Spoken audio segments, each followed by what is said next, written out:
ರೇಟ್ಗಳ ಬಗ್ಗೆ ಪ್ರಶ್ನೆ ಮಾಡಿದ್ದಾರೆ.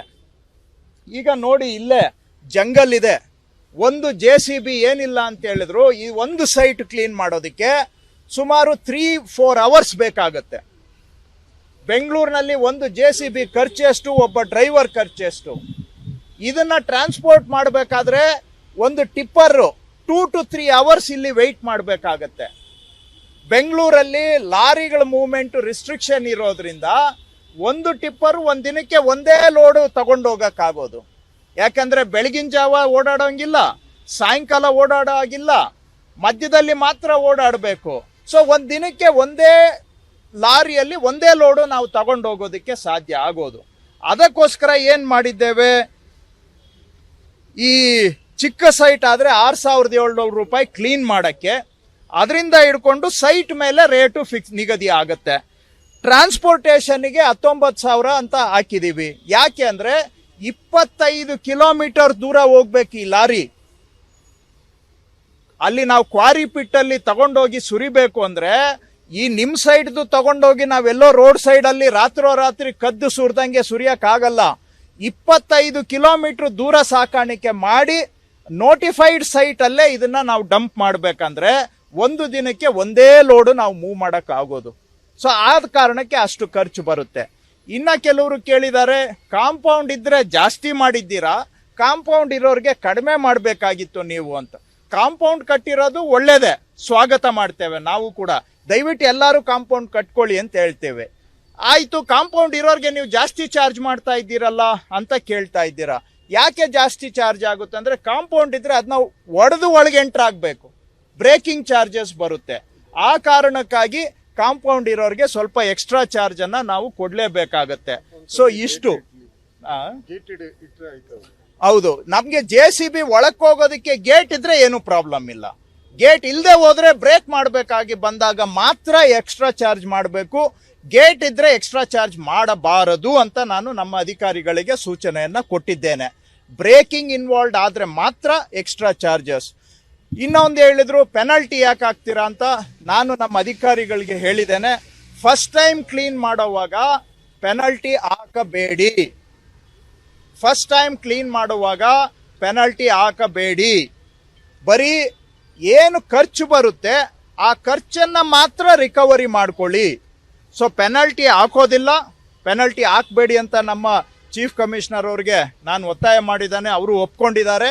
ಸೊ ನಾವು ಬರೀ ಚಾರ್ಜಸ್ ಅನ್ನ ರಿಕವರಿ ಮಾಡ್ತೇವೆ. ಅಂದ್ರೆ ಏನು ಖರ್ಚಾಗಿದೆ ಆ ಖರ್ಚನ್ನ ಮಾತ್ರ ಜನಗಳಿಂದ ರಿಕವರಿ ಮಾಡ್ತೇವೆ.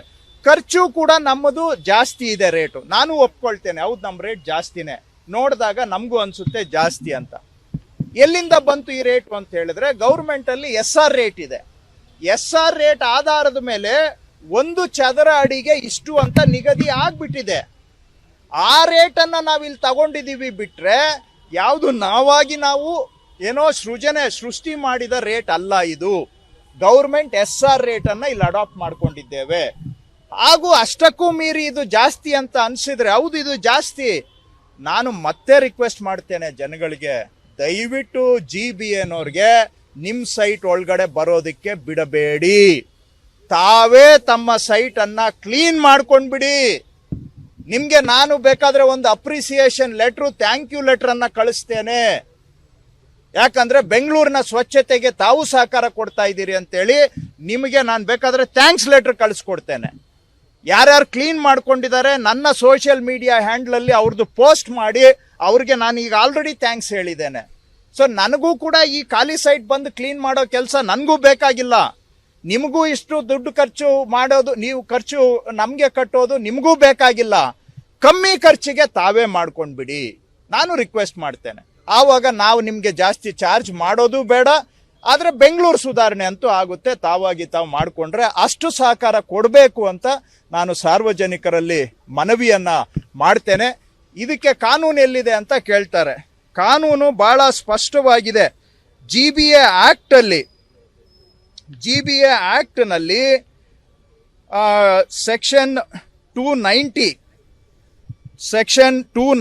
ಮತ್ತು ಸೆಕ್ಷನ್ 274(1) ಕಾನೂನು ಬಹಳ ಸ್ಪಷ್ಟವಾಗಿ ಹೇಳುತ್ತೆ, ಖಾಲಿ ನಿವೇಶನವನ್ನ ಸ್ವಚ್ಛವಾಗಿ ಇಟ್ಕೊಳ್ಳೋದು ನಿವೇಶನ ಮಾಲೀಕರ ಮೊದಲನೇ ಕರ್ತವ್ಯ.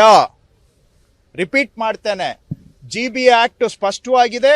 ಖಾಲಿ ನಿವೇಶನ ಸ್ವಚ್ಛವಾಗಿಟ್ಕೊಳ್ಳೋದು ನಿವೇಶನ ಮಾಲೀಕರ ಕರ್ತವ್ಯ. ಇದು ಕಾನೂನು. ಕಾನೂನು ಇದ್ರೂ ಕೂಡ ನಾವು ಕಣ್ಣು ಮುಚ್ಕೊಂಡು ಕೂರೋದು ಒಪ್ಪಲಿಕ್ಕೆ ಆಗೋದಿಲ್ಲ. ನನಗೆ ಕಾನೂನು ಗೊತ್ತಿಲ್ಲ ಅಂತ ಹೇಳಿದ್ರೆ ನಿಮಗೆ ಕಾನೂನು ಗೊತ್ತು ಮಾಡಿಸ್ತಾ ಇದ್ದೀವಿ. ಈಗಲಾದರೂ ಅರ್ಥ ಮಾಡ್ಕೊಳ್ಳಿ, ignorance of law is no excuse.